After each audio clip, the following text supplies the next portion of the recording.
All right. Now we can finally finish The Phantom Part 2. Oh, a knock at the door. I bet it's my cheese pizza with cheese. Coming. Hello, you. Or should I say, me? Well. If it isn't my gay twin. Gay twin? No, you idiot. I'm you from the future. Remember how the first season ended? Plus, we're the same person. If I'm gay, you're gay. Whatever, just give me my pizza and get out of here. I don't have your pizza, you moron. I'm here to destroy you. There can only be one. You know, like Highlander. Destroy me. Well, tough nuts, buddy. I've got 3 magical rings that grant me invulnerability. You fool. You forgot there was a 4th ring which controls the other 3 rings. And you forgot there's a 5th ring which controls the 4th ring, which is what I have. You fool. There's a 6th ring which controls the 5th ring and the 4th ring. You stupid asshole. I've got a ring that controls that ring. You dumb bitch. I've got a ring that controls that ring. Oh yeah, well I've got a ring that controls that ring. I've got a ring that controls your ring. Duck season. Rabbit season. Duck season. Rabbit season. Did somebody order a pizza? We did.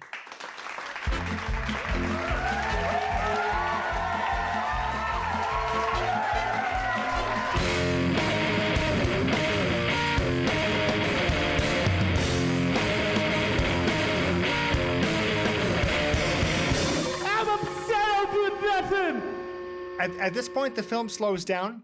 Billy Zane, the Phantom, takes Buffy to his secret lair, whose entrance is a giant skull, because of course it is. Wait here 1 second. Okay. All right. Billy Zane gifts Buffy some black pearls. I want to give you something to remember me by. But before they even have the opportunity to do hand stuff, the colonial officer enters the secret cave through the gaping skull door and says that Buffy has to go home. Captain, I want you to take her back.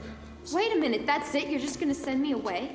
And they look at the note of hers in her boot, and the note is revealed to both Billy Zane and the officer, revealing to them that Buffy is caught up with the Sang Brotherhood. I received your uncle's wire, Dan. Can you identify the symbol? Staying Brotherhood. An ancient order of evil. And that Treat Williams is also somehow involved with all of this. Buffy takes the paper out. She's like, what is this? And the Phantom's like, I was young. I needed the work. The colonial officer also, even though he's originally introduced as a friend, he comes in and he cock blocks hard. He tries to ruin the Phantom's game. And he's like, the old pearl necklace routine, eh? He tries that on everyone. It's like, man, what the fuck? He tried it on me. He tried it on me once when he came in through the window. Oh, no, the old pearl why again? One thing I want to discuss, Stefan, did you catch it? When she says, I don't know what she's trying to convince the Phantom of. And he runs away, like Robin up the stairs of the Batcave. He just flees. And then the colonial officer says, you'll never win an argument with the Phantom. Nobody argues with the Phantom and wins. And then the Garon says, old jungle saying. Old jungle saying. The problem that I have with it is that he just ran to another part of the cave. You could just follow him. Yeah. Do you know what I mean? I don't know why that was so final. You can't win an argument with the Phantom. He just sort of runs away. Old jungle saying. Yeah, you don't say no to the Phantom. Old jungle saying. Old jungle saying. We're going to do hand stuff. Old jungle saying. Hand stuff? Are you in junior high? Mouse stuff? Mouse stuff. So title card, New York City. We cut to the set used on The Shadow. The music as they come into New York City reminded me of Pool Hall Junkies. It's like this ragtime Looney Tunes, guys and dolls, busybody. Yeah, it's very jarring. This is the set of from The Shadow, or it's the other way around, depending on which one was made first, but it's definitely a set. We pan up to the Drax building, which should be called the Treat Williams building. Inside, Treat Williams has his hands on the silver Tuganda skull. Oh, it is beautiful. Witness to Treat is both Mommy and James Remar. I am in such a good mood right now. I almost hate to mention this. Treat Williams is happy that he has the skull, but as the front page of today's newspaper shows, he's upset that the niece of the owner of the Tribune, Buffy the Vampire Slayer, isn't dead. What went wrong? James Remar says that the Phantom stopped them. I thought that was just a superstition. He's real. And he won't die. Which is impossible because, as he says, I killed the Phantom. That doesn't make sense. Look, I brought this to prove it. I stuck him with a 12-incher. See this hole? That's where I stuck him with a 12-inch. Treat isn't concerned about some jungle folk hero. He's too dreamy to be concerned. Mommy tells him that she polished the skull with toothpaste. I used a little toothpaste on it. Toothpaste. That's all right. And he gives a look like, Toothpaste? Really? you dumb bitch. This is the skull of Tagandi's nuts. You don't put toothpaste on the nuts. He says, like, how come she's alive? And then it was a ghost. And he goes, I'm not too worried. Like, what is this conversation? I'm not concerned with some jungle folk hero half a world away. Is he upset or not? Because he says, I don't want to worry about that. But you just asked him what went wrong. And then the guy says, I killed the guy again, but he's back. But he can't be. It's a bit all over the place. It feels like the scene was not just written, but rewritten. I don't understand when somebody that believes in like mythological things, when these three skulls come together, I'll have a more powerful force than any army on the planet. Well, I think that this guy is like immortal. I don't believe in that shit. Like, why one and not the other? Convenience, plot convenience. But see, that's the thing. That's the actual reason. I don't understand it really because the scene, like, Drax is a very, like, cunning and vicious person, but he seems to never really care when James Remar fucks up. Because he's constantly fucking up throughout the whole movie, and he's always just like, I don't care about that. Whatever. You tried, pal. Outside, Billy Zane steps out of a taxi wearing a fedora to conceal his real hair. The taxi driver wants money because the Phantom tried to pay him in Tuganda, in Bengala currency. Not so fast, buddy boy. What is this? This isn't real money. He then satisfies the taxi driver by paying him in anal beads. Okay, first of all, Take all of it. Billy Zane comes out wearing those Nazi sunglasses. Like, he looks like a mad scientist. And I'm pretty sure he wears them so he can do ocular pat-downs so people won't know how scared he is. He assesses the threat level, cocked a knife in his boot. Are they still standing there? No, they walked away. He gets out of the cab and he's quickly pursued by like New Jersey Zero Mostel, who is like the most New York cabbie in the world. It's like, hey pal, where are you going? You gotta pay me. He's like, oh, it's like, you can't pay me in Ooga Booga money. I need American dollars. And then Billy Zane pays him in jewels. He gives him the jewels. Don't worry, they're real. Pays him in opals and star sapphires. Here, just take them all. Yeah, he manages to name like the cheapest stones. Yeah, this is a star sapphire. Sapphire. This is an opal. What's a button in and there? these are some amethyst. You know, your woo-woo stores that have the incense and the wind chimes. Pick them up at your... A couple of Werther's originals in there too. And this, like, again, this shrewd New York cabbie. He's like, yeah, I'll stick around. I'll go get these things verified while you're in there. He comes back out. He's like, I went to the jeweler. These are legit. You own me now. I have these jewels. This one will bring you luck. This one's good for back pain. While you're inside, I have those stones appraised. And you can call me out. If you remember the cab driver being played by Peter Boyle, that's The Shadow. Yes. That's a different movie. No, Peter Boyle played the cab driver in Taxi Driver. So the Taxi Driver and The Shadow are part of the same cinematic universe. Yes. As a matter of fact, The Shadow, The Phantom, Zorro, Batman, and Doctor Strange are all essentially the same story. Catherine Zeta-Jones was also in Zorro. Yes, she was. Now, this cab And driver... she starred along for Antonio Frito Bandito as Zorro himself. And she was also married to... Who played the old Zorro in that movie? James Caan, right? No, it was Anthony Hopkins. Quinn. Anthony Quill, and Quill being James Remar in this movie. Yes. There is opportunity in chaos. Treat Williams has a conference with the police chief, mob members, James Remar, and Mommy, where he shows one slide that has the Tuganda skulls. I give you the skull of Tuganda. When they are united, he says, they will produce a force greater than any army in the world. When all three skulls are united, they will produce a force more powerful than any army on Earth. Legend has it that if the skulls are separated, two of the skulls will point the way to the third. Then he goes to the next slide, which displays the symbol of the Sang Brotherhood. We shall succeed where they have failed.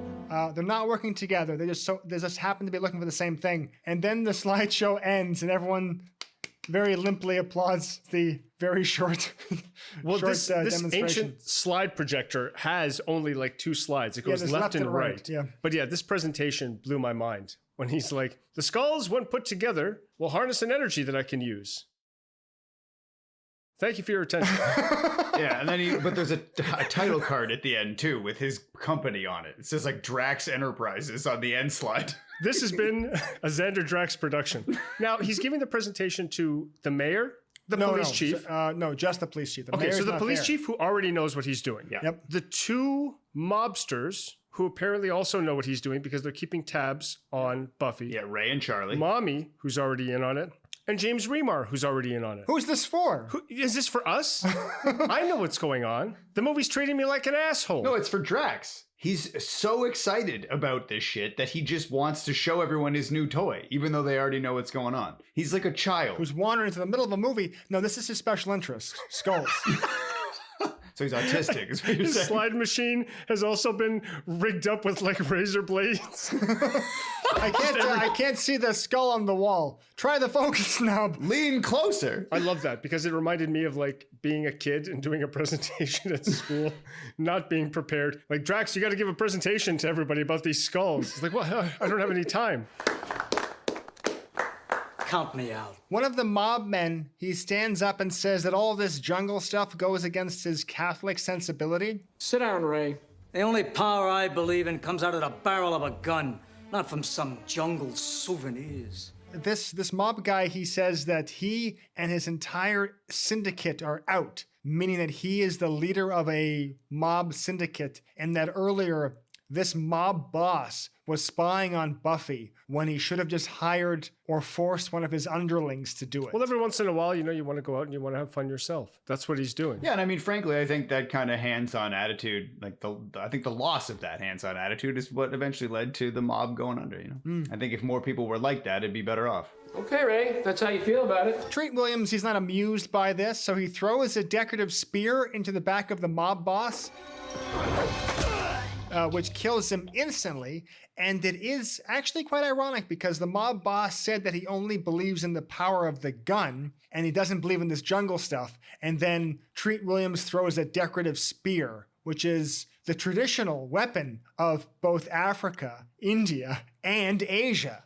You see, the movie is culturally sensitive. There's a really brilliant moment at the end of this, and not like at the end of this scene, but when he peels that guy off the wall and the spear has chipped his fine wooden door frame, and he like picks at the hole and he goes like, nah, like, it's too bad. I loved that. I thought that was beautiful. He threw the spear through the other mob boss and hit his wall. That's incredible. Good luck getting this stain out. Charlie, you're the new boss of bosses. If you're wondering why all the people in the boardroom don't look grotesque, that's Dick Tracy. That's a different movie. Like Tiny Face? The plans have been set for tonight to go in and get the item while the building is closed. Oh, no, I can't wait that long. This is too exciting. Against the chief of police's wishes, Treat Williams decides to rob the location where the second skull is located. How does he know where that skull is? And how did he know where the first skull was? These are things that the movie doesn't answer. This is not important. Yeah, that doesn't matter. Maybe he also knows Jimmy Wells. Yeah, because that's how, well, we'll go there now. We'll just lump all this into one question period. Buffy the Vampire Slayer, she returns to the Daily Planet to reconvene with her uncle and Jimmy. Page one girl, back from a big escapade in the jungle. Jimmy, what are you doing here? And Jimmy is a feckless cuck. When Buffy enters the office of her uncle, after her uncle states that he has a surprise for her. I have a surprise for you. It's Billy Zane. Hello, Diana. And then Buffy says, Kit. And Billy says, yes, it's real hair. Also, if you think Jimmy's last name is Olsen, it's not, it's Willis. Jimmy Olsen that's Superman. That's a different movie. Superboy. Small Superboy. This bank is a location, right? Is this not the bank from The Mask? That's what I thought too. This is a famous bank, yeah. It's been used in a couple of different movies, but it's not a bank. It's a newspaper. Yeah, in this movie, it's a newspaper of the Daily, not the Daily Times. The Daily Planet is the newspaper from Superman. This is something else. This is the Daily Tribune. It's a different kind of thing. Yeah, it's not this. It's not the same thing. It's a different kind of thing. So are you living here in New York? Catching up on old times with Uncle Dave here. Trading information about Xander Drax. The reason for Billy Zane to be here without revealing himself to be without revealing himself to be the Phantom is because he needs to share some information on Treat Williams, who is after a very rare artifact. Drax has come into possession of a rare artifact connected to the Sane Brotherhood. He says he's already captured one of these silver skulls. And then immediately Jimmy perks up and he says, I saw a skull like that, not silver, but green, at the Museum of World History. Oh yeah, I've seen something like that before. It just so happens that somebody who snuck into the office behind Buffy is the one responsible for the tip which sends the Phantom to his next location to stop the bad guy. What if Jimmy wasn't there? And how does he know, like, back to your question, how does Drax know where these skulls are? It doesn't make sense to me. From the sensitive library books. The skull is in the museum in a place that it shouldn't be, which would imply that people have been tracking this skull to where it is in the museum. Also, Billy Zane puts his hands on his hips the way the Phantom does. Like, he's just so bad. He just doesn't know what to do with himself. You know, he can't help it. I'm not the Phantom, you know. I mean, shit. I didn't ask Kit. This could have been a little bit of backstory, I thought, to explain why Drax knew about the skulls in the first place. Do you know what I mean? If he went to the museum and he saw this one and maybe somehow because he's so intelligent and affluent realized that it's in the wrong place, like the Phantom tells us, and then he starts looking into it and that's how he discovers the power of the 3 skulls. Do you know what I mean? Yeah, that would have made more sense. To throw it in this way is just so superfluous. It doesn't make any sense. I wonder where it is. I know where it is. That's good. Let's go. And then the scene's over. You're right. You had the opportunity to like learn more about where these skulls came from, what their power is. But that would require a little bit of work, a little bit of writing. Yeah. Why not just have someone say, I know where it is. I'm so tired. And then that makes me wonder, did they get to this point in the movie and then they're like, we need to explain this. And so then they conceived of Jimmy and then they had to backwrite him into that other scene where he was like eating a sandwich. Or no, he was eating something else. Buffy was eating the sandwich. Yeah. And he was eating her hot log cabin. Scroll back in the episode to find out what that means. I'm going with you. Diana, you... where to now, sir? Museum of World History. Buffy and Billy Zane, they hop back into the cab and head to the Museum of World History. You just vanished, kid. Without a word, without a letter, not even a phone call. In the car, we learn that Buffy is mad at Kit, not the Phantom, for leaving her so suddenly. And in point of fact, he had to return home quickly and suddenly, rather, because his father, the senior Phantom, had been stabbed and killed. Jimmy is like following Buffy up the stairs, right? And she says, oh, Kit's a friend from college. And he immediately knows what a friend from college means. And like he walks away and like separates. So just in case anybody listening to this podcast, if your girl says, oh, he's a friend from college, just know what that means. But Kit's standing there and someone's like, what's your interest in these skulls? And then Billy Zane's like, I'm not the Phantom. Skulls, you say? What kind? What size? Very interesting. One time I went to visit, I went to Kingston to see my long distance girlfriend, and I had a feeling that things weren't like really working out. So this is the whole friend from college thing reminded me of this. So while in Kingston, I was with her and we bumped into like another one of her friends, and she said, "Oh, who's this?" referring to me. And then my long distance girlfriend who I'm with says, "Oh, this is my friend, Travis." And I wanted to say, yeah, friend. In fact, we broke up 4 seconds ago. What's your interest with Drax and these skulls? I represent their true owners. I want to see them return. Drax wants them for himself. Billy, Zane, and Buffy. So they're on their way to the World History Museum. They arrive before Treat Williams. Billy Zane then uses his subtle magical powers known as shatter glass to get the jade skull from behind an exhibit. But when he hops down from the ledge, Treat Williams is there with goons. I'll take that, thank you. He takes the skull from Billy Zane and he places it into a satchel with the silver skull. And unbeknownst to everyone, some sort of energy is released and the bag begins to smoke. Who are you? Just a fellow collector like yourself, Mr. Drax. Treat Williams looks at Billy Zane and says, "Who are you?" And Zane says, "This is my natural hair."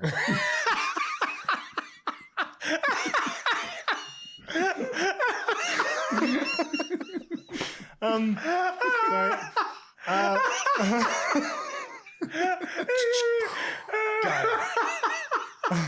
With laser precision, I have these great bald jokes, huh? So, fuck? Treat is so much fucking fun, by the way. I forget what Billy Zane says to him, but Treat's like, oh, really? Like, he just doesn't give a fuck. He's like, I'm too fucking charismatic to hear what you have to say. To him, it's just a guy. He's like, what's this guy doing here? Who's that guy? Who's that guy? This is it. It's happening right here and now. Treat Williams he opens the bag and takes out both skulls, and the eyes of both skulls are glowing. Now, the skulls seem to be magnetically stuck to one another, which is the only way that they can be formed into a single object. They don't actually fit well. They're not magnetically stuck together because... Magically stuck together, we'll say. Okay, magically, because silver's not magnetic and jade's not magnetic. Right. But they just go clunk and they jam together. So they're held together by some sort of magical force. It's magnificent. Now, Treat Williams shouts, Show me the power! Show me the power! Show me the power!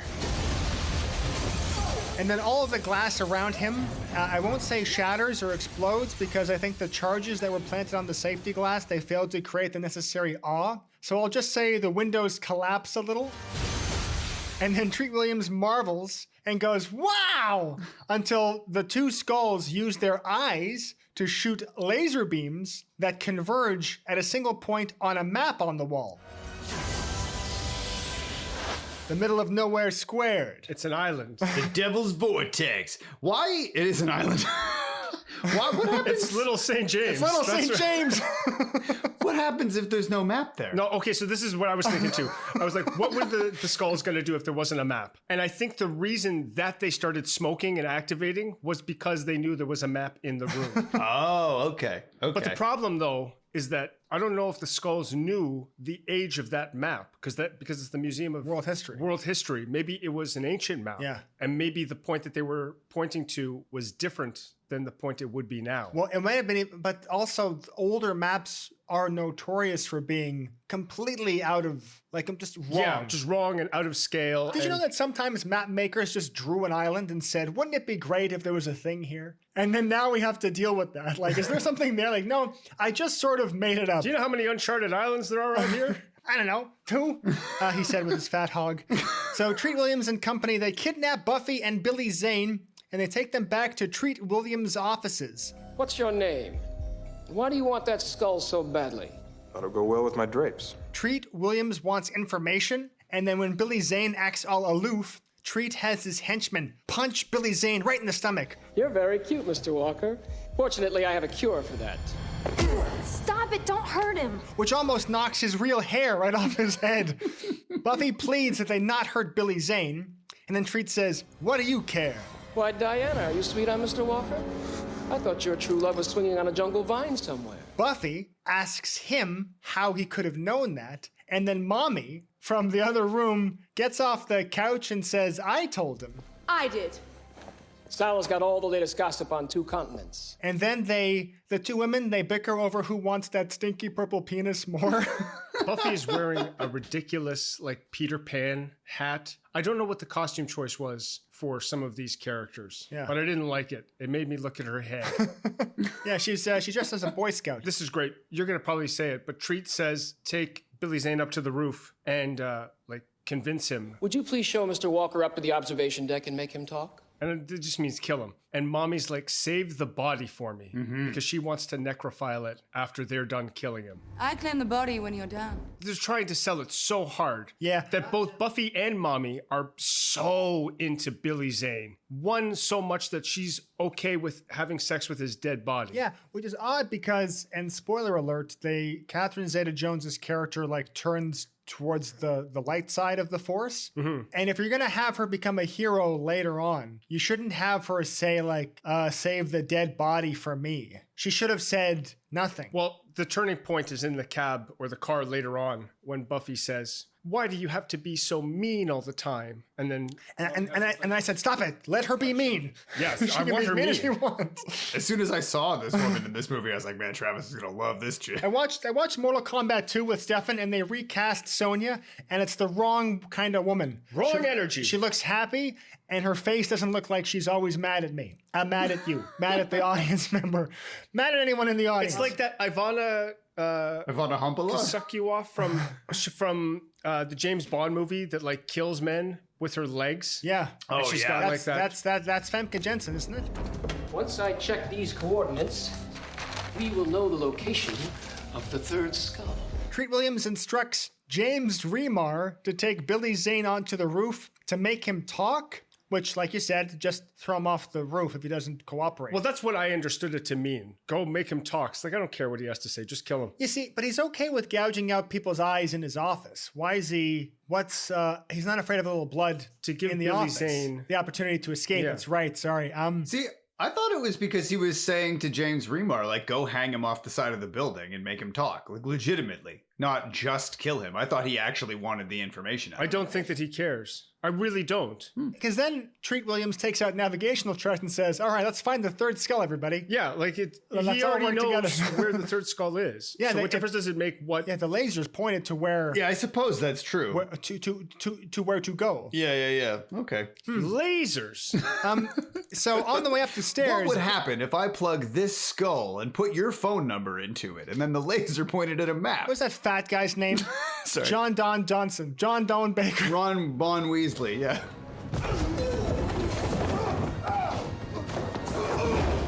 So Billy Zane makes short work of James Remar and his gooners. He escapes into a machine room By after donkey knocking punching. them down the stairs. James Remar and henchmen follow Billy Zane into the machine room. Yeah, follow me. But boy, oh boy, are they surprised when the Phantom emerges and uses his legs in a leg lock around two of the henchmen's necks to knock them both out at the same time. Or maybe they passed out from the smell radiating from the ass and dick and balls of that filthy plum-colored suit. He double Sonya Blades these guys. Yeah. But this is the thing that I wanted to talk about. Where is he keeping his outfit? Under his wig. The answer is obvious, right? He's keeping it on. In his ass. His balls. And that's why he calls it his costume, because it's made of his cume.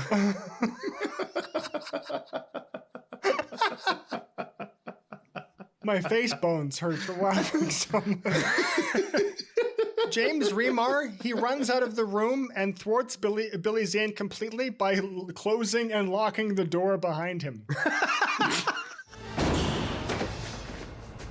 And Billy Zane stands there stymied by a locked door. Maybe he didn't know who I was. Maybe I should tell them I'm the Phantom. Well, also, why is that door locked from the outside? You don't usually want to keep people inside the machine room. You usually want to keep people out of it so they don't tamper with it. Treat Williams finds on the map where the third skull is located. The Devil's Vortex. We are going to the Devil's Vortex. Now, the Devil's Vortex is when you're in a head-to-toe position with your partner and you're both pressing on each other's varuncuses. It's sort of like 69ing. And for anyone who doesn't know, 69ing is when two men of equal height. This is the chance of a lifetime. Where's your spirit of adventure? When Treat Williams sees like another one of his guys that work for him, I just love his enthusiasm. He says, "Did you hear? We're going to the Devil's Vortex." It all sounds very fun and exciting for him. Where's your sense of adventure? Yeah. Oh, but they do mention, what's his name? Richie Aprile is like the Devil's Vortex. Isn't that that island where all those children go missing? Jeffrey Epstein, friend of the show. Friend of the show, Jeffrey Epstein. Friend of the pod. The New York City financier. The New York financier. If there was some news about Jeff Epstein, I would have heard. Billy Zane opens a grate in the machine room. It's a damn. There's a grate. There's a damn. There's a great. And he heads into the elevator shaft. The shaft. What about the girl? Bring her.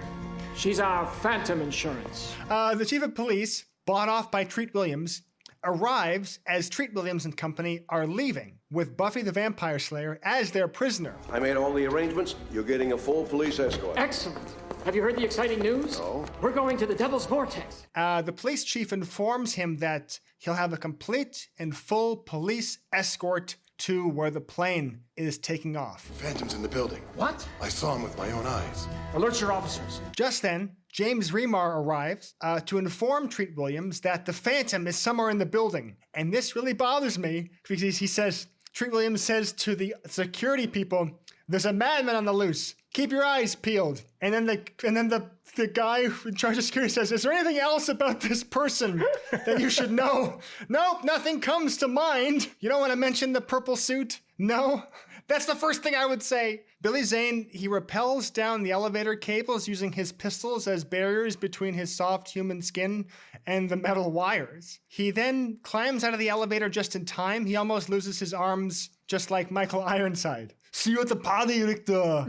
So I do want to point out, yes, if he was using his guns to slide down that metal wire, the guns would become super hot and burn his hands. Like it wouldn't make a difference that he's either holding on to metal on the thing, or the metal touching the metal is going to get hot and it's going to burn his hands anyway. However, they did make a choice. Oh, he's not going to grab onto it with his bare hands. And then they cut to his boots. "My boots are melting."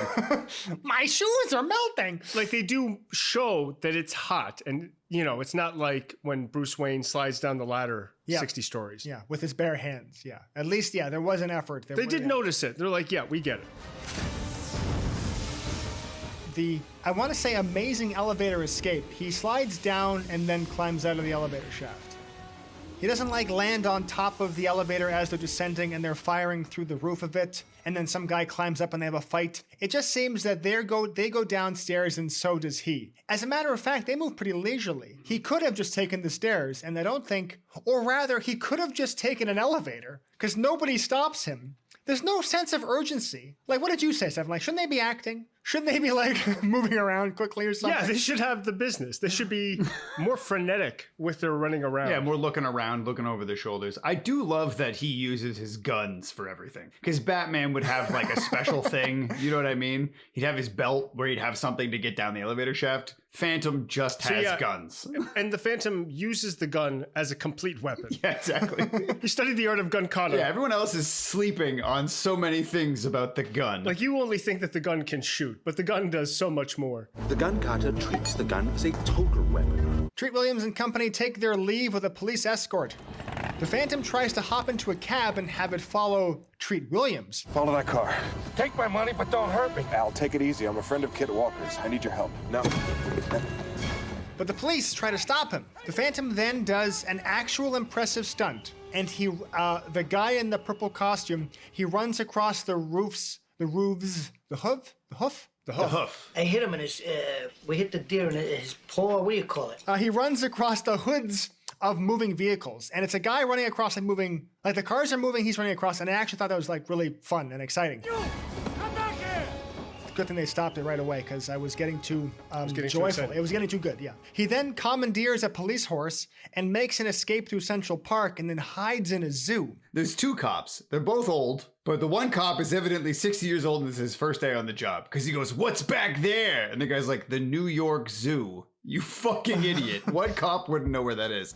What's back there? The zoo. This is what I was talking about. He doesn't try and get in a cab. He tries to get back in Al's cab. And Al's like, "Who the fuck are you, purple people eater?" And he goes, "It's me, Kit, with the great hair and the jewels." So wait, his cab driver was who? Al Jolson? He's like, "I really like your mask. I might try and do something similar." The dark makeup around the eyes, I like it, but I think we can do bigger. I think we can go bigger. Dude, I'm just saying it's just about doing it tastefully, okay? Yeah, and you gotta make the lips funny. So the Phantom hides in a tiger cage, and the tiger is aggressive towards the cops because they're pigs and made of pork. Once again, the stunt riding and the motorcycle work, going over the jumps and riding through the park, all great stuff. But not too much. You gotta slow it down a bit, right? Well, we gotta slow it way down. But all I'm saying is that it's real motorcycles, it's real people riding on them through the park, and it was just a lot of fun. But the bikes that they were on probably couldn't do that. So they were not authentic police motorcycles from the 30s. Anyway, it doesn't matter. The point is that it was real, and I liked it. Israel. Israel. Friend of the show, Israel. The state of Israel. The cab driver that he paid off earlier with the jewels. They're jewels, Betty. They're jewels. He picks up Billy Zane, and then they continue their pursuit of Treat Williams. The ineptitude of the Phantom once again. He's on his knees, and he's about to be hit by a car. Get him! And his defense is to put his hands up. Maybe they don't know who I am. I should really advertise myself. This is why I fight crime in the daytime. They can't see me at night. The purple suit, it totally makes me invisible at night. Should only fight crime during the day in high visibility areas. Drax is headed for the docks. Now, the cab catches up to Treat Williams, right? So, truck faster than plane, horse as fast as plane, Billy Zane fast as plane. Faster than truck. But cars as fast as cab faster than car. Yes. But Remar faster than horse. So on foot. So, but Remar in car slower than cab. Remar in car slow from afar. Billy Zane faster than plane. Billy Zane on a plane. I think I'm going insane. Has this become a name? Billy Zane then speaks with the actual, literal ghost of his father in the back of the cab, and we know this is a ghost for certain because the Phantom Senior gives his son information that he could only he could have known. A man named Quill has a gun belt just like the one I wear. Is it yours? Yeah. He said he could show me the stronghold of the Seven Brotherhood. Because he talks about how he was killed by James Remar. He says, "You're a constant disappointment to me, Phantom." And he says, finally, at least you're trying to do some can gazing. I'm excited about that part. Well, exactly. He's disappointed in the purple outfit. He's like, "Son, you know you have to meet a girl and have sex in order to make another young boy to take on the Phantom." You're the first Phantom to dress entirely in purple. The rest of us look like, well, we wore our regular clothes so we would blend in. We had sex, son. Fuck, son, fuck. He grew up. He was a man. So Billy Zane says, because his dad is mad at him for letting the skull get into the hands of Treat Williams, and then Billy Zane says he must stop the baddies because there's a woman involved. Don't worry, I'll catch him. I have to. There's a woman involved. And the senior Phantom is very pleased that his son is not gay. Saints be praised. The cab arrives at the dock where Billy Zane runs out of the car and the cabbie calls out, "Give my best to Mr. Walker, huh?" "Give my best to Mr. Walker." And the Phantom shouts back, "Not a wig." I thought, "Give my best to Mr. Walker." That's me. Shit. Oh, fuck. He's just blowing it. He's bombing.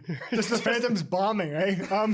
So Billy Zane hides on the pontoon of Treat's plane on their trans-Pacific flight to the final location of the movie. They're taking that little plane across the ocean. They're flying from New York. Yes. Do you know how long that flight is? Long enough that Billy Zane would freeze to death on that pontoon. Yeah, it's like 10. He'd also have like hypoxia. Hypoxia. From the air. There's no air up there. But just, you couldn't hold on. You're going too fast. 10 hours. He'd be up on that pontoon. He's not even wearing any gloves. And you know he's not wearing special Phantom gloves because he had to use his guns to repel the elevator. Also, looking out the left window, you know what you'd see? A man in a purple costume! That's what you'd see! Okay, so anyway, Treat Williams' mommy, Buffy, James Remar, and the mob boss. Yeah, Richie Aprile is there. Why did the mob boss come? But Treat's holding the map. Like, Treat's looking and he tells mommy, "That's it. There is an island. Take her down." "Take her down." She's like, "You're flying the plane." Excellent. The plane lands at this uncharted island, this uncharted archipelago, and they get out of their tiny plane and they get into a tiny little raft. And I remember, I forget which one of you, because we sat down together and we watched The Phantom. One of you said, like, this feels like they're on like a little theme park ride. Like a ride, yeah. Yeah, they're like, it looks like they're all in a very small like cart at a Universal Studios theme park ride. When they're in the plane, when they're in the cab, when they're leaving in cars, when they're on the raft. Like, and the sets look kind of phony. So the whole movie. Don't you guys remember this? You said this to me. I think I might have said it. That was Stefan. I think I made Jurassic Park.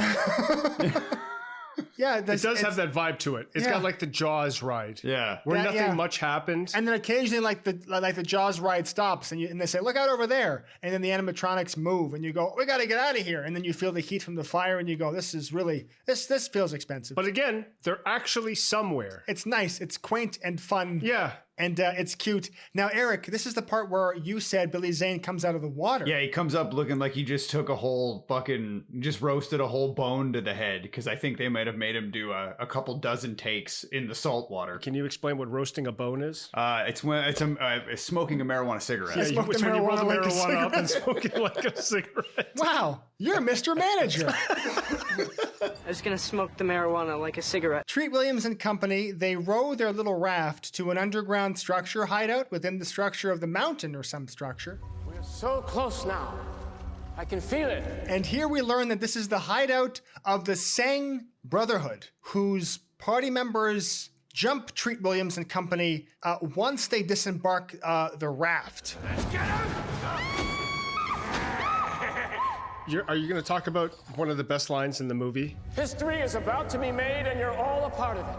Treat Williams says, "You're all a part of something amazing. Not an equal part, of course, but a part nonetheless." Yeah, we shouldn't shy away from that. Everything that he says. Everything he says and does is very... I don't know why they don't give good lines to the hero. Yeah, it's beyond me. Yeah, like write some good dialogue for the like it's so... The Shadow... Batman, the Phantom, he has nothing memorable that he says. Drax is witty, and he's quippy, and he's sharp, and he's funny, and he says things like that. And our hero says stuff like, yeah, my dog is a wolf. This is a rescue. I'm a hero. Like, it's all just perplexing. It's my real hair. So now they're only allowed to live they're only allowed to live because James Remar has a spiderweb tattoo. Take it easy. My brothers.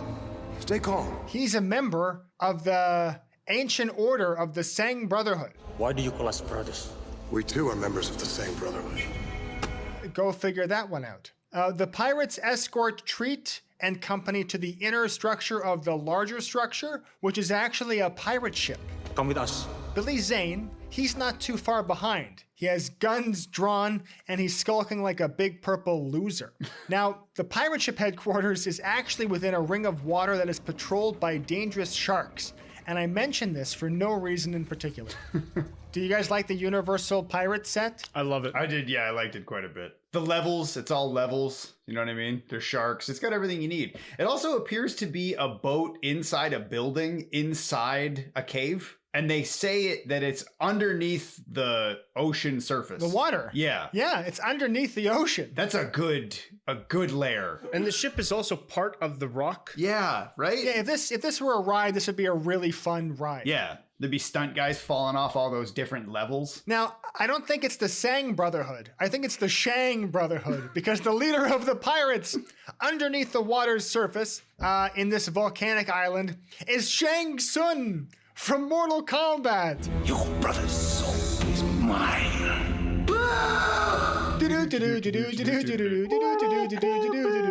When was the last time we had visitors here below the ocean surface, deep in the bowels of this uncharted volcanic island? Like, he's Shang Tsung in this as well. No. Like, the way he talks. He's just himself. He talks like he's horking up a loogie. Yeah. You have no bargaining power with me, Mr. New York City. Mr. New York City. There were times... there were times I didn't understand what he was saying. I had to put subtitles on. I won't lie. I legitimately put the subtitles on. I have no idea what he was talking about after that. Good. What is this, a P.F. Chang's? That would have been great if Drax said that. What is this shithole? Where's my fucking skull? Just shoots the pirates dead with his gun. Why bother? Like, they got swords. Just shoot the pirate. Fuck it, whatever. You don't have fourth skull. Fourth skull? What fourth skull? What are you talking about? There is no fourth skull. The fourth skull controls the power of the other three. Xander Drax, otherwise known as Treat Williams, he introduces himself to the Pirate King. He says, Xander Drax. Begins and ends with the letter X. It's Xander Drax, Xanderdrax. It's the same backwards as it is forwards. As long as we're making polite introductions and chit-chat, who might you be? The leader of the Sang Brotherhood, his name is Kabai Sang. Direct descendant of the evil Kabai Sang. And he is the great-great-great-great-great-great-grandson of the original Kabai Sang, who killed the father of the original Phantom, who is the great-great-great-great-great-great-great-grandson of the original Phantom. Now, bold move to introduce the villain of your film with only 10 minutes left to go, but let's see if it pays off for him. Yeah, let's talk about that real quick. Yeah, the new Kabai Shang, what is it? Shang Tsung. Kabai Shang Tsung, he says, I am Kabai Sang, descendant of the evil Kabai Sang. And so he delineates himself from that, right? He's like, I'm not evil, guys. I know my family's done some crazy shit in the past, but we're trying to make right for that. So let's just be easy now. I am the descendant of the Rabbi Sang. No Rabbi Marshak, mind you. He's no Rabbi Marshak. The goy. Who cares? Yeah, so we learn later on, we're going to come to the end sooner or later of this movie. Eventually. Mercifully.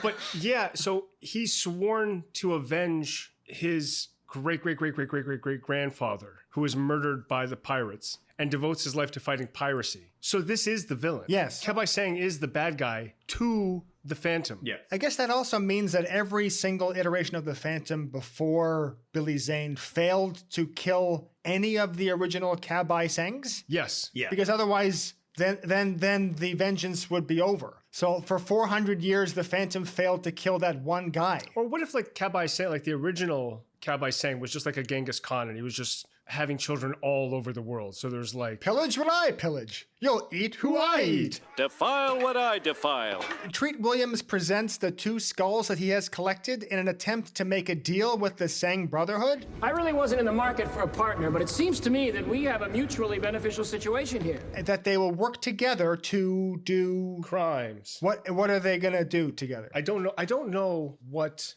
Treat thinks he's going to get out of this. He's going to get the 3rd skull. And what, yeah. And do what? Well, they have the 3rd skull, and he says, give it to me, and then we'll do... Eric, what are they going to do? I think, well, they're going to make the whole world Thailand. You can just do whatever. You can just do whatever there. Just do whatever you want there. Yeah, it's not really elucidated too much what it is that the plan is. I do like that he says, what does he say? The line is something like, you represent the old guard of grizzled, old, ugly pricks. You represent the old guard of grizzled scallywags and peg-leg Pete's. Well, I stand for the new order of things. Whereas I am the future, handsome, fat-hogged, and muscly. I don't know what he says, but it's very good. So what do you say? You put your 1 skull into my 2 skulls and we'll be business partners. And so, but Kabai Sang believes that the skulls have a power, but it's rendered useless because he doesn't have the 4th skull. The 4th skull. Well, he also doesn't have the 1st or 2nd skull. He also doesn't. He should be kind of happy that, oh wow, we now have the 3 skulls. Yeah. But he's like, you don't have the 4th one. And without it, you've wasted your time. And then Treat's like, I thought there were only 3. And then Kabai Sang says the rules were quite clear. Kabai Sang rebukes him and says whim wham to the offer of a partnership, especially considering that Treat Williams doesn't have the 4th skull. As we were told earlier, there are 4 skulls. Always. And if you think there are 3, then you're just you're playing wrong and you're acting a little bit crazy right now. Yeah. So now this would be a great part. So there's 3 skulls, and what's the 4th skull? It's the ring. It's the Phantom. What kind of ring? What kind of pirate? Huh? You can have my ring. What kind of bet? I don't. You're never gonna guess where I got my jade skull. I'll fight a pirate. I'll wear a purple costume. I'll wear a codpiece. How much eye makeup do I get to wear? I'll be bald. I'll go bald. I don't even need any hair. You have no idea where I got my hair plugs. Haha! I went to Abu Dhabi to buy these hair plugs. I was in Turkey in international waters. Yeah, this would be a great moment for the "if you just got here" part from the beginning. Like this is where that should have happened. Like if you just got here, up until now we thought there was only 3 skulls. Yes, I know that the when you put the 3 skulls together, And this is what the legend says. If you put the 3 skulls together, you'll have a power greater than something. You have a really big power. And then Cowboy says, yes, but the 4th skull controls that power. The 4th skull controls the power of the other 3.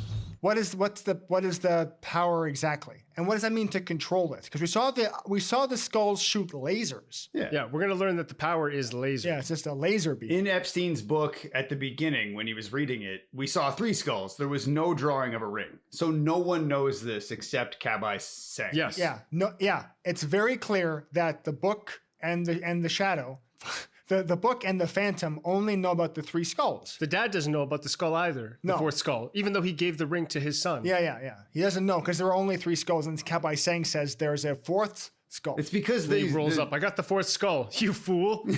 There's a 5th skull. There's a 5th skull. And it controls the 4th skull. Yeah, but it's just very important. You guys wanted to make sure this point that Cowboy Sang is the only one who knows of the 4th skull. This is because the Phantoms have been historically dog shit. If any of them had have gotten in touch with Cowboy Sang at any point, they would know maybe about the 4th skull, but they don't. Yeah. But wait, do they know? Because they know that the ring protects them from it. Hold on. The ring only protects them from the skulls. Yeah. No, they know that. They know that it protects. Not yet, though. They don't know that it's actually controlled. The ring has one power, and that's to leave an impression on James Remar's... Punch people in the face. We're also Unity. very close... Unity! Unity! We're dangerously close to learning about the Phantom's 2nd superpower. Well, we have to kill the mob guy first. Oh, yeah. So hang on first. Yeah. So Cowboy Sang says, kill them. The pirate with swords. Oh, doesn't he shoot somebody with the cannon? Yeah, that's the best part of the whole movie. Cowboy Sang says, kill them all. And then Treat says, nope, people know where we are. Yeah. If we don't return, they're going to find us and your lair is going to be exposed. And then Richie says, No. That's bullshit. Nobody knows where we are. Yeah. And I thought that Richie was going to say, nobody knows where we went. Nobody knows where we went. Let me go and I won't tell anybody and you can kill them. But instead he says, no, that's bullshit. Now let us go or I'll shoot you. Yeah, he pulls out his old friend Roscoe. Why bother saying that that's bullshit? Yeah. Why expose Treat Williams' lie to Cowboy Sang if you're not going to try and sell out Treat Williams? What was the point of that line? Canon. Very quickly, when Treat Williams walks into the pirate lair, I imagine myself doing this, walking in and saying, I want that 3rd skull, and the pirates say, no, we're just going to kill you. Fuck off. And then me going, whoops, I made a mistake. No one knows where I am. I've got no gun. I really should have thought about this like a little bit, right? But I didn't do that. Where's your sense of adventure, Travis? He's too excited. We're going to the Devil's Vortex to get killed by pirates. You get me out of here, or else you're really gonna sleep with the fishes. Yes, the mob guy, he pulls out his gun and says, let me go or else I'll shoot you with a gun. And then Cowboy Sang says something in his pirate language. Yeah, an ancient pirate. Yeah, he orders his men to quickly fill the cannon with a cannonball after powdering the cannon casing and tamping the powder in the cannon, then lighting the cannon fuse and firing the cannon. Within that time span, the mob guy was like, what's going on over there? And then Cowboy Sang says, he says, your soul is mine. Your whole is mine. He shoots a cannonball at the Italian-American mob man, and then the cannon transforms him into a limp dummy that sends him flying across the length of the ship, and he falls into the water and floats just like a body wouldn't. I fucking loved that shot. I thought we were going to duel with pistols. Pistols? We're not girls. No, we fight with cannons. I thought we were dueling with swords. Only girls fight with swords. Swords? What do you think this is, the Middle Ages? James Remar, sensing the situation to be a bit rocky, he steps up and says that he is a loyal follower of the Sang Brotherhood. Great Cowboy Sang. I am Quill, a loyal follower and soldier. Like, I'm a big fan. And then he displays his tattoo and then his phantom belt, stating that he killed the Phantom before, and then his accomplishment is diminished when Cowboy Sang says that he too killed a Phantom. Yeah, Cowboy, when he tells him that he killed the Phantom, Cowboy Sang's like... How old are these guys? Well, he's clearly an old man cosplaying as a middle-aged man again. I once killed the Phantom. Join the club. Many of us have killed him over the years. Treat Williams then interjects and says, as long as we're discussing phantoms, I have his girlfriend here. We can use her as bait, ransom, or ransom, petty ransom, or revenge. Xander Drax has a building of his very own in downtown Manhattan. Why is he even here? Well, he doesn't want the ransom. Where's your sense of adventure? He's saying you can use her. I think that he's just having fun. Yeah. He's just loving every bit of this. He's just a child. Yeah. You know? Yeah. The most. I want these skulls. Like he just wants them. Yeah, that's all it is. And it's that fucking brainworm when you're rich, right? He's got everything, but he needs more. That's why he needs magic skulls. As you say, it turns out that he just wants to exchange the third skull for the Phantom's girlfriend. That way the pirates can get a ransom. And I think Kabai Sang says to her, I have a gift for you. And he shows her Kano that he's lured to Little St. James. She's his girlfriend. Think of the opportunities this presents, Kabai Sang. Ransom, bait, revenge. And then before he has the opportunity to sexually assault Buffy the Vampire Slayer, Billy Zane makes himself known atop the ship's mast. Sang says, what the fuck is this? And then Billy Zane says, your worst nightmare, butthorn. McBain! The Phantom! Yeah! I was going to say that he appears with the rope and he goes, now! And he goes flying in at the speed of a robber. Yeah, that's what I thought.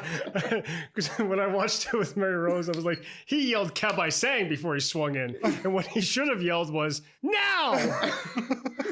He also could have said, hey, you guys! Chuck! Lois! Captain Choke! Now, Billy Zane would have been one of the great high wind actors. Unfortunately, his hair blew off. You are a fucking star, aren't you? So Billy Zane, he swings in on a rope and kicks Kabai Sang off his feet. Kabai Sang! He then hands the rope to Buffy so she too can swing away and do another kick at a pirate. Mm-hmm. And then Billy Zane heroically takes out his two guns and then heroically starts to shoot at the pirates. And he's doing it gun kata style. Yeah. He's got his arms crossed to shoot left and right. Does the crossing of the arms improve his accuracy in some way? It braces them. Yes, because it thinks of the gun as a complete weapon. Oh, we didn't mention this. Before, when they got off the raft, Mommy says to Buffy, she says, I think a skull should stick together. Let's not get killed here. If anything goes south, we just just let these guys do their thing and we get out of here. Oh, that's what she meant. I thought she meant like stick together. Like a scissoring formation. Yes. I hate it when the waffles stick together. Sticking together is what good waffles do. I don't know why they showed this, but Billy Zane with his crossed arms shooting his phantom gun, he's shooting the scabbards out of the hands of the pirates. He's not shooting them lethally. Mm-hmm. He's shooting them with non-lethal rounds. The control that he has with the gun. Because he did that earlier with the gangsters. He shot the Tommy gun out of the guy's hand. He shot the bullets back into the Tommy gun. He's shooting the swords out of their hands. He's not interested in killing anybody. He doesn't actually kill anybody. I don't know. I think that guy, now that I think about it, that guy he threw into the tree is definitely dead. No, because he woke up and he's like, devil, if he moves, eat him. Like, he threatens. Well, he sort of kills, we'll get there. He definitely kills one guy. He sort of is responsible for the death of somebody else. Kills 3 people. The pirate ship looks like a theme park ride, and this is the part of the ride where the cart stops and you watch the rehearsed fight before just trucking along to the next portion. Buffy and Mommy, they fight off pirates with swords.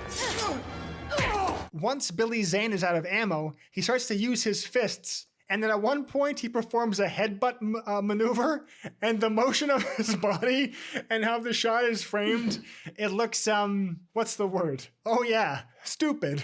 That's what it looks like. There was something I wanted to talk about because of the pageantry that's involved. It looked like a performance of Cats, like a stage production. Like Shang Tsung and his pirates, and I had to, like, he looks like, and I couldn't remember the name, but it's like Mr. Jerkophules. Magical Mr. Mistopheles? And Hump My Rump and Mr. McPurplenuts. That's Billy Zane. The pirates and Treat are like having their tete-a-tete, and the Phantom is like sneaking around. And I just imagine him making like animal noises to disguise his movements so they don't notice him. So he's just like, caw! As his fucking purple suit is wandering along these ropes.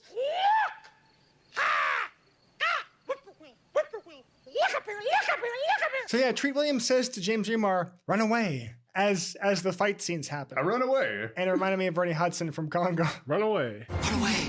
Shang Tsung and Billy Zane, they have a fight sequence. Billy Zane expertly blocks the sword blade that is being swung at him by using the golden skull. But Shang Tsung, Cowboy Sang, gets only one kick through, and it sends Billy toppling backwards over a banister, only to land on the lower deck groin first. It looks like his body falls flat, but it looks like the first bit of him to connect on the ground is directly his penis and testicles. And I think he shouts out, "Oh, the little phantoms." Billy Zane defends the golden skull from a black Captain Hook. Does anyone want to talk about that guy's costume? Yeah, he's got the hair. He's got like the giant perm. I love that guy so much. He is the worst in this entire thing. Most of them, like, they're trying to sell it. They're doing their best. That guy's fucking awful. At one point, like, someone either knocks a sword out of his hand or knocks the gun out of someone's hand, and you can see him follow it with his eyes to make sure that the other guy catches it. It is so bad. Shang does, Cowboy Shang does a somersault over the railing, and he lands in close combat with Billy Zane. The fight scene continues until Shang Tsung gets the better of Billy Zane, and he has his sword at the Phantom's throat, and he's backing the Phantom towards that moat filled with sharks. Now, if you're wondering when the part is going to happen when the knife comes alive and helps the Phantom, that's the Shadow. You're thinking of a different movie. You're not immortal. I know your secrets. So Shang Tsung tries to stab Billy Zane after discovering the secret that Billy Zane is not immortal, but that Billy Zane is just one of many people who dress in a purple costume. He's like, "You're not immortal." And then he goes to push Billy Zane into the moat. But Zane, he learned from Johnny Cage the technique of move. When Shang Tsung says, "I know your secret," Zane's like, "It's not a wig." Billy Zane just moves out of the way, and Shang Tsung loses his balance, and he falls into the moat as he's like lunging forward to stab Billy Zane. And then he lands on a shark. Take them to your grave, Cowboy. And the shark tears some clothing apart as the water turns red. Now listen, Shang, when you get into the water, thrash around with it and make it look like he's killing you. So when you get in there and fight with him, shake his legs around. It looks like he's killing you. Okay. I thought of Frank going down that slide. That guy's got AIDS. Flying into the pool. It's not the gay AIDS, though. It's the other kind. No, it's the gay AIDS. Other pirates emerge from the hull of the boat. Billy Zane whips out his pistols, but he's out of bullets in a completely original scene. Luckily, Mommy and Buffy, they team up to use one of their Goonies net traps, and then Mommy slices a rope that causes a net to fall on them. And no one's jugs are bigger than their nets.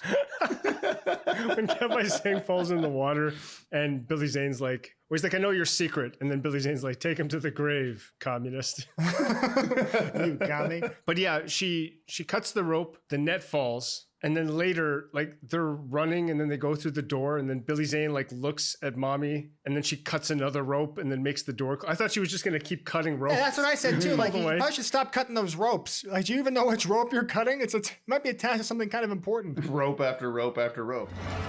Cut the rope! Billy Zane, Buffy, and Mommy, they find a submarine. Torpedoes. This explains all those missing ships. You and Solid can escape in here. I'll shoot you to the surface. But not the Sandwich, the underwater vessel. This explains the sunken ships. What sunken ships? All right, the Devil's Anus. Also, who cares? So wait, these pirates, they made this dock for this submarine. Yes. Why? To sink boats. Like, really, why? Like, what do they need? I don't think you want to sink the ship you're stealing. I think you want to rob the boat. You rob the boat. It's hard to get the boat when it's at the bottom of the Pacific Ocean. Yeah. So, like, they sink the boat. But they're underneath the bottom of the ocean, though. You know what I mean? They're below it, so they can just sink the ship and then go get it. Yeah, they're below the water. It goes air, ocean, right? And then there's like more air, and then that's where the hideout is. Then pirates. Yeah, then pirates. Yeah. I thought that when he says like you guys can escape in this, because they go like torpedoes, right? And then he tells Mommy and Buffy that they can get in there and escape. I thought he was gonna put them in a torpedo and shoot them. I was like, this is insane. What about you? How are you gonna get out? I'll be right behind you. I don't know how this submarine works, right? Because Billy Zane, he needs to shoot them out of the hideout using a series of 3 levers. But he first attaches a metal chain to the ship, right? Oh, yeah. And Okay, he uses a periscope to look out to make sure that like there's nothing in the way of him shooting the submarine out. What does he attach the chain to? The submarine. And what's the other end of the chain attached to? Nothing. It's just wound up. Eric, why does he attach the chain to the submarine? At the time, I have no idea. Is it so that he can have something? It's his escape route. Yeah. Is it so that he can have something to grab onto later? I think so. Yeah. Because he closes the lid on them. And he locks them in the tube. Locks them inside the tube. The thing that I don't understand is there's a number of tubes and chutes, right? Yeah. And ostensibly it's like, okay, if you want to go out north, you go out tube number 3 or whatever. So he has to position them and then pull all those levers and shit. It's a submarine. If it gets out into the ocean, it can just go wherever it wants. I don't understand the tube system. I don't know how this works at all. And the tubes aren't in order sometimes. Like I think they're pointing at number 2 and then they go to the right one click and then they're at 1 and then they go to the right again and then they're at 3. So also they're on a fucking island. Oh, I'll go look at the periscope and make sure that the way is clear. Like there's nobody around. What is he scanning for? Yeah, also, why would you build the submarine chute to point towards like a rock? And also, you only have 3 options to go. Yeah. It's not like you can angle it. There's actual... if 1, 2, and 3 were all blocked by there's something. tubes and chutes and ladders. That's what's going on. Well, and the issue that they have is if we hit something, we'll blow up because these are live torpedoes. It's like, okay, well, as soon as you get out into the ocean, shoot the torpedoes. Get them out of there. Or take them off the boat. The torpedoes are alive, man. They're not nukes or nothing. But man, it'll make your butthole pucker. Speaking of puckering buttholes, here comes James Remar. When the Phantom sees that the coast is clear, using the periscope to see the upper ocean. Yes, not the lower ocean. There's no rocks in the way. He goes to pull the final lever that says, he goes to pull the final lever, but James Remar hits him in the back, and they have a fight sequence, and during which their bodies accidentally get like mashed against the lever that says launch. And like how I said earlier, they didn't find the submarine, the sandwich. They found the vessel, right? Yeah. If this was the sandwich, the third lever would say lunch. Lunch, yes. Meanwhile, with the 3 skulls kind of near each other, they all clonk together, and they look like crazy bones. Mm-hmm. Yes. And if you know what crazy bones are, you're probably our age. So they're fighting. James Remar is not doing that well. He's nearly defeated. And then Billy Zane says, "You have something that belongs to me." And then he reaches down and he rips off his cock and balls. He pulls off the Phantom's belt. And then James Remar's pants falls down. You've got something that belongs to me. So Treat Williams grabs the 3 skulls that are all one skull object, and he's attempting to harness the power of the 3 skulls, which is the power of the sun. Yeah, he says the power of the sun, a la Spider-Man. He says, "I have the power of the sun in the palm of my hand." Dr. Oculus. Which is why I developed this no-homo chip to protect my higher brain function. It means no matter how many PP I touch, I will never be gay. How does he know what lasers that are going to come out of? Like, how does he know what skull the lasers are coming out of? Yeah, like what if they went through? Huh? Yeah, what if they came out the other way and it just cut him in half? Oops! These skulls are more powerful than I ever imagined. I've harnessed the energy of the sun. Also, does he, because they're not shooting the lasers on their own, does he think laser and then it shoots lasers? Yeah, is it just always on? He just has to hold it the whole time? Yeah, he's channeling it, right? But it obviously has nothing to do with will, because he accidentally turns James Remar into a sneeze when he turns to look at it. So it's like he's not like, it's not like, oh, I am doing this with the power of my mind. It's just shooting a laser that he's fucking throwing around. And effectively, the three skulls together do what the other two skulls did on their own. Yeah, which they is just shoot a fine, laser. which is singe a map. Yeah. Yes, it's just a bigger laser now. With the power of the sun in the palm of his hand, he accidentally atomizes James Remar. What is it? And then Treat Williams says, "Who needs a fourth skull anyway? Who needs a fourth skull?" And then Billy Zane says that I need a fourth skull. I do. And I know where it is. Now, that's not right. What he should just have said was, "What are you talking about? There's only 3 skulls." Or he just learned about this, but why does he say, "I need a fourth skull"? And then there's a little bit of bad ADR because I think what he says in the movie is, "and I know where to find it." But his lips say, "I know where it is." Does it really make a difference? Like, to think about that. No, you don't say, "I know where to find it." You say, "I know where it is." They both mean the same thing. Why spend the effort to ADR that line? Yeah, especially when the guy's in a purple suit. Yeah. Like, who cares? Now, earlier, it seemed, and maybe I'm wrong, like the Phantom didn't know fuck all about the fourth skull, right? In fact, it seemed like he just learned about the 3 from that one book he had, right? Yeah. But now, I guess, actually, there were 4 skulls the whole time, and you're acting crazy right now. I've worn it all my life. For protection. I never really understood what that meant until right now. So he uses. Yeah, so he and Billy Zane reveals the 4th skull, and the 4th skull is the power of the Schwartz. Yeah, his Schwartz is as big as mine.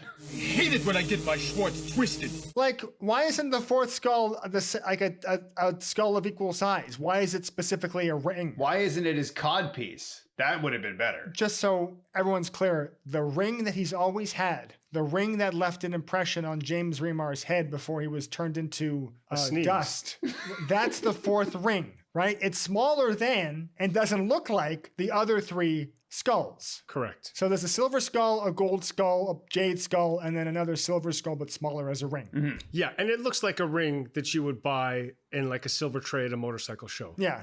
Like, it's like you said, it's like pewter and it's really cheap. I would have loved it if instead of lasers, the Phantom just pointed his ring and then the skulls flew out of Treat Williams' hands and then they just turned around. Yeah. And then they shot him with lasers. Like, he can control the skulls. Well, apparently the fourth skull controls the other 3 skulls' power. Mm-hmm. So when Treat Williams tries to use his 3 skull combination laser to shoot at Billy Zane raises his fist and his skull ring deflects the laser, and I guess that's to control it. Ha! What a cheap jungle trick. But then it just starts to shoot another laser. Yeah, and this is also great. The force of the laser is so strong that it brings Billy Zane to like his knee, and then he has to use his other hand to like support the weight of the energy. Like, it's not just the magical energy. He needs his physical strength to keep the other skulls at bay. I'm gonna ask Eric a question. How are they controlling the power? And why do they need to push a laser? I honestly have no fucking clue. It doesn't really make any sense. My thought was that, like, Treat's like leaning into it. Yeah, and like Stefan said too, like my thought was like, okay, maybe it'll pull them away or stop them from working or whatever. But if all it does is just protect him from it, then it doesn't really control it so much as it just like rebounds. But he's not actually rebounding because the Phantom's ring is shooting a blue laser and the evil guy's laser... It's shooting a what color laser? Blue laser. No, it's not. What color was it? What do you think? It's purple. Come on. It's purple. Yeah, it's purple. God damn it. But the thing is, I think the green laser from Treat goes into the eyes of the ring and then it starts to reverberate as a purple one. Maybe I'm wrong, but I don't remember him sending out his own laser. Take a step back. Imagine that these skulls just exist and they're not currently being used by these 2 guys. Yeah. There has to be some sort of mythology around why the skulls were created and what purpose they serve. If you think about it just out of context of the movie, now that we know what they do, how do the skulls actually work? You have to combine all 3 and then someone has to wear a laser, and then you shoot the three skulls laser at the skull ring, and then that ring deflects. Yeah, I have no idea. And the ring doesn't do anything unless it's activated by these other skulls. What kind of ring? It's really, it's bubkiss, this ring. I got it in a Cracker Jack box. But Treat doing his Michael Jackson impression, like with leaning into it. Yeah. He's zhuzhing it, right? He's just giving it more like, he's just pushing more on the laser. But then I guess Billy Zane's laser, it shows like him like going and pushing forward with his ring fist hand more so towards Treat. And the energy of his laser gets pushed more towards Treat until Treat Williams explodes. Yes. He doesn't disintegrate like. No. Oh, also, I guess the three skulls are also destroyed in that explosion as well, right? Yeah. The Phantom used the skull to destroy the skulls. And what's Treat's last line as he's right before he's about to be exploded?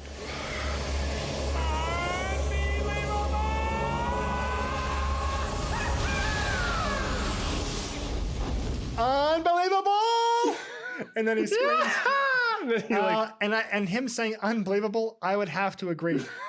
He's not even mad, really. He doesn't say like, damn you, Phantom. Yeah, or I'll have my revenge. He just says, unbelievable. Billy Zane manages to grab onto the ever-dwindling bit of chain attached to the submarine, which pulls him to the safety after the hideout explodes for some reason. The submarine then emerges far from the now exploding, erupting island. So it was an active volcano after all. So we see lava pouring out of the top of the island's peak. We're seeing lava from the molten core. Whitmore destroyed the Queen's ship, and his daughter knocked out her shield. Now listen up. They're going for our molten core. You've got 4 minutes to destroy the Queen. So give her hell. We made it. Billy Zane, Mommy, and Buffy the Vampire Slayer, they're safe and sound. Yeah, anyone want to... I guess this is the end. I guess Kabai Sang died. Yeah, Kabai Sang is dead. The skulls are gone. He got eaten by sharks. Yeah. Drax is dead. Sorry. I meant to say the other pirates are... Yeah, Drax is dead. Remar's dead. The island sank into the ocean. Yeah. I hope there were no, like, native people living on that island because they wouldn't know what's going on. Also, did the exploding skulls cause the volcano to erupt? Yeah, actually, I was thinking about that too, and I think that they did. Yeah. The magic, right? Skull magic. The skull magic more powerful than the sun. Have you seen that video of that dude that like throws a rock into like a volcano and like the reaction gets like the lava bubbling and then it starts bubbling more and then like it erupts? I have not seen that. That's fucking amazing. Shouldn't allow tourists to go anywhere. Yeah, shouldn't be any tourism. So we return to Bengala. It all began 400 years ago. And Billy Zane starts to tell Buffy the history of the Phantom, and for a moment I was really frightened. I was like, oh no, the movie's starting over. Wait a second. Hey, what plane did they take to the island? Plane? They rode that little submarine. They were in the submarine. No. When they flew to the island originally, when Billy Zane was on the pontoon, what plane was it? Oh, yeah. It was oh my God, it was a white plane. Yeah, so they took... Where did they get the red plane from? I don't know. Oh my God, I have no idea. No, it wasn't a red plane. Did they take that little... It has the Drax symbol on it. It has a Drax symbol on the side. No, they took a white plane to the island, but then later on when Catherine Zeta-Jones flies away, she's in a red plane. Yeah. Oh, I see what you're saying. Oh, but... So they went there on a Drax white plane. They took the submarine back to Bengala, and then they had a red plane there that they just flew away on. Where did that plane come from? Well, that was the plane that flew into the mountain. Quick, Mommy, slap a coat of paint on that Drax plane. Billy Zane then shows Buffy the mantles of the former Phantoms, the Phantals, if you will. The mantle, the Phantom mantles. The mantle of the Phantom was passed down from Phantom. Phantoms came before me. In fact, not to infantilize or go on a rant, but you don't need to be a sycophant or clairvoyant to see the scant mantles of the Phantom are cantilevered on a slant. Each son of the Phantom replaces the old Phantom. So people think that the Phantom lives forever. Their old Mantum, if you will. So Buffy says, so one day your son will take your place. Yes. And one day your own son will take your place. which implies that she is going to be impregnated by the Purple Menace. His purple head is going to sling. And then she's like, I gotta go. And then Billy Zane's dad appears and says, what the fuck are you doing? Go fuck Buffy, you bald loser. Thanks, Dad. Billy Zane then takes Buffy to her plane where Catherine Zeta-Jones is waiting. She's not evil anymore. No, she gives a... She just misunderstood. You know she's not evil because she gives... I don't care if she's evil, actually. A really nice wave. I don't care. She can do whatever she wants. It's just, yes, mommy. Buffy asks that Billy take off his mask so she can see his real face. And hair. Before I go, take off your mask, Kit. She uses his actual name, Kit Walker, verifying to us that she knows the true identity of the Phantom, and also that she's not stupid, because anybody would be able to figure it out by now. Anyway, Billy Zane takes off his mask, and it simultaneously removes his eyeshadow and puts hair on his head. The Phantom is only allowed to reveal his identity to the woman to whom he shall wed. No one refuses the Phantom. They have a passionate kiss, and then Buffy takes off in the plane with Catherine Zeta-Jones. As they're flying away, the senior Phantom, over voiceover, assures us that she will return to the Bengala forests one day.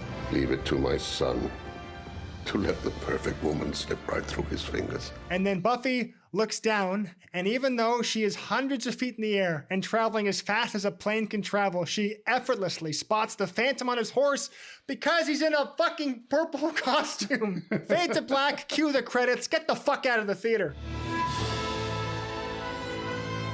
So yeah, there's a wonderful moment there. I say wonderful. I guess it's more rapey than wonderful. When she's like, what if the woman refuses the Phantom? And he says, I have a gun.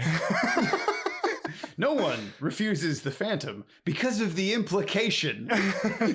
Because of the implication. Well, they're on an island. He's not going to hurt her. Of course the Phantom wouldn't hurt her. And she's going to look around and see nothing but open ocean and go, what am I going to do? Say no? Because of the implication. That's the second time you've used that word implication. She doesn't know whether she wants to have sex with me. It's that she doesn't know. That's not the issue. Are you going to hurt women? I'm not going to hurt these women. Okay. But also, doesn't that mean that he's technically married to Zach and Garon? Like the two dudes who are in his place that see his face all the time. And they know his true identity? Yeah. That's a very good point. Yeah, he's married a Thai child. He's got a harem. Only the people I have sex with know my true identity. How long did you guys watch into the credits? I watched right until you see the Phantom's belt buckle. So panning down slightly would reveal his stinky, sweaty purple dick. His big old sweaty purple hog. So you watched as long as I did. I always watch looking for silly names. There was an executive producer on this project named Dick Vane. It made me laugh real hard. So the whole movie it feels like first draft was good. We'll flesh it out later. And then they're like, why bother, right? Let's just film this. Just film it all. It feels low energy, really. And it's a shame. Yeah. Because all the settings look nice. You have all those period cars and the period costumes, and you have some good actors, some great actors. And if you're going to make a movie about a mythological thing, then, so like Indiana Jones, the wrath of God comes out of the Ark of the Covenant in lore, in theory. So this has the potential to be very dangerous. And when you say wrath of God, it can be a lot of things to a lot of people. But when you say a force more powerful than any man, than any army, it's like, okay, I don't really get it. Also, you don't know who made the skulls. The Ark of the Covenant holds the 10 Commandments. The Taganda tribe. But that's essentially the same thing as saying, we don't know who made the skulls. Yeah. What do? We don't know. Okay. They Tuganda. I don't care. Yeah, they tug on D's. To gone today. Tug on D's. Here today, to gone tomorrow. Easy come, easy to gone. Duh. To gone, girl. To gone, do furious. Thoughts on the Flim Phantom? I mean, I am guilty of loving it. I enjoyed this movie. I think Treat Williams...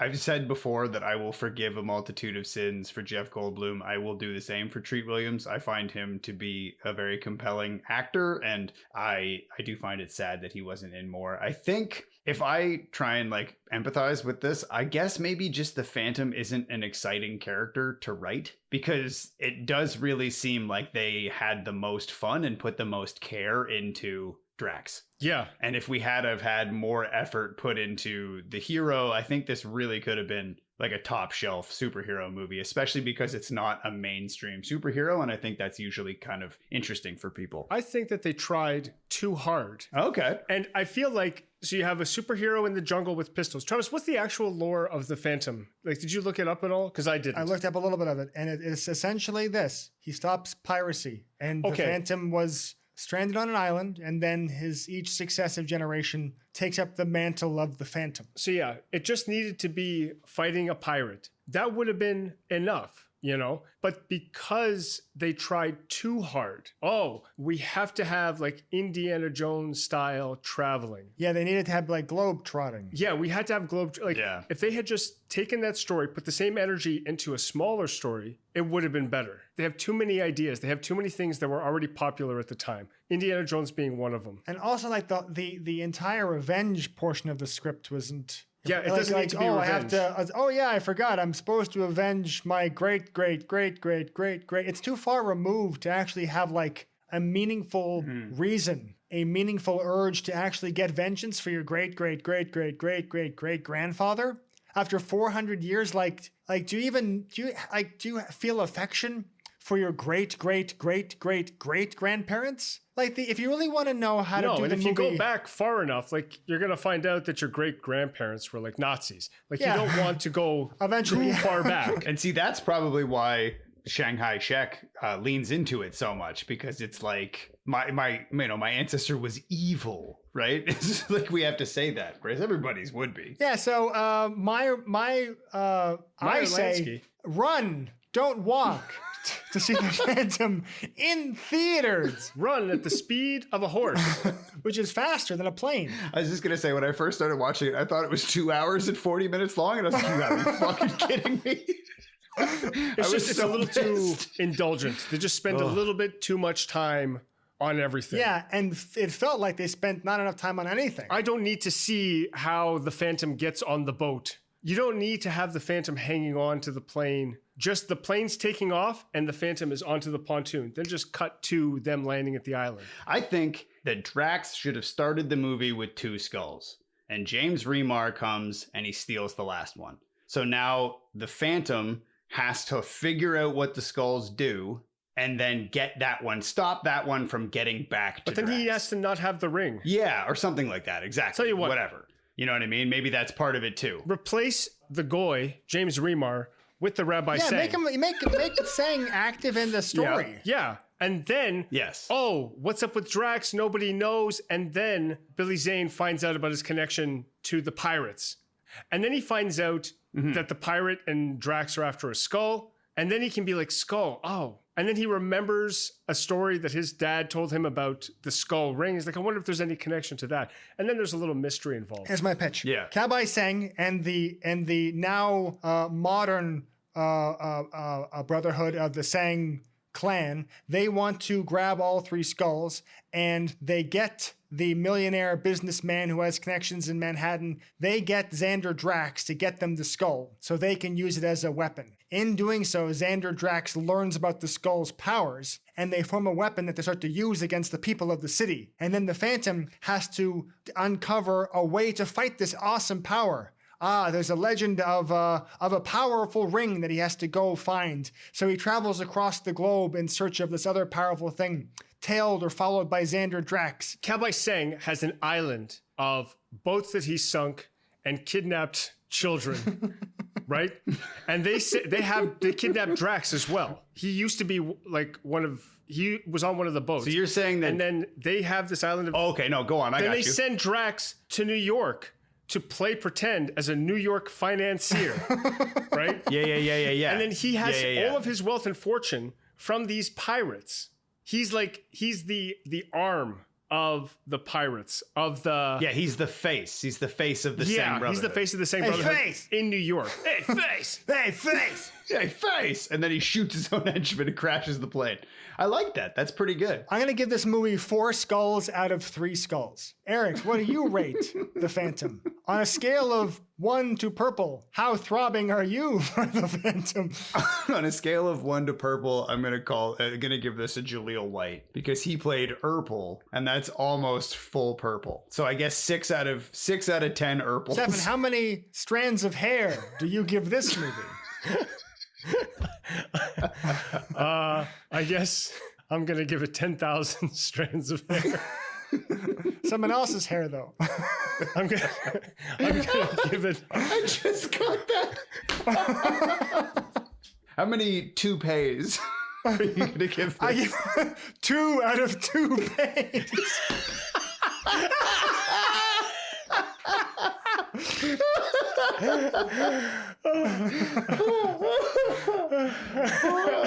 Jesus Christ. Oh, in case anyone doesn't know, Billy Zane's bald.